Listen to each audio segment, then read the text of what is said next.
চারুর কাছে ধরা পড়ে গেল রুডি। হ্যাঁ বন্ধুরা, আমরা এমনটাই দেখতে চলেছি অনুরাগের ছোঁয়া ধারাবাহিকের আগামী পর্বের শুরুতে দেখা যায় দীপা সেনগুপ্ত বাড়ির সবাইকে বোঝানোর আপ্রাণ চেষ্টা করে যে এই ডরথি আসলে রুডি, কিন্তু তার সমস্ত চেষ্টা ব্যর্থ করে দিল কুন্তলা। আবারও দীপাকে দোষী প্রমাণ করে, যার কারণে সেনগুপ্ত বাড়িতে সকলে মিলে আবারও দীপাকে চরম অপমান করে বাড়ি থেকে বের করে দেয়। অন্যদিকে রুডি ও কুন্তলা তাদের বিজয় উল্লাসে মেতে ওঠে।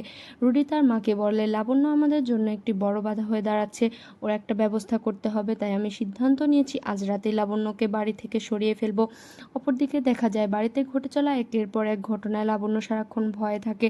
রাতে ঘুমানোর সময় সে জেদ ধরে সে তার ভালো ছেলে অর্থাৎ সূর্যর কাছে ঘুমাবে। এই সুযোগেই কুন্তলা সূর্যের ঘরে ঢুকে তার জলের গ্লাসে ঘুমের ওষুধ মিশিয়ে দেয়, যাতে সূর্য গভীর ঘুমে আচ্ছন্ন হয়ে পড়লে তারা সহজেই লাবণ্যকে ঘর থেকে বের করে আনতে পারে।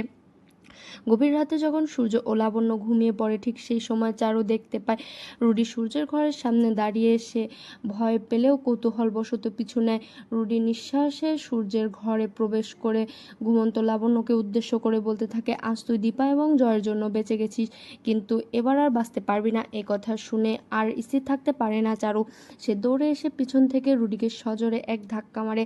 ধাক্কার চোটে রুডির মাথার লাগানো চুল খুলে পড়ে যায় এবং তার আসল রূপ প্রকাশ পেয়ে যায়। তো বন্ধুরা, এবার কি হতে চলেছে? নিজের আসল পরিচয় প্রকাশ পেয়ে যাওয়ায় কি রুডি চারুর উপরে আক্রমণ করবে? আপনাদের মতামত কমেন্টে জানিয়ে দিন, আর নিয়মিত আপডেট পেতে আমাদের চ্যানেলটি সাবস্ক্রাইব করুন।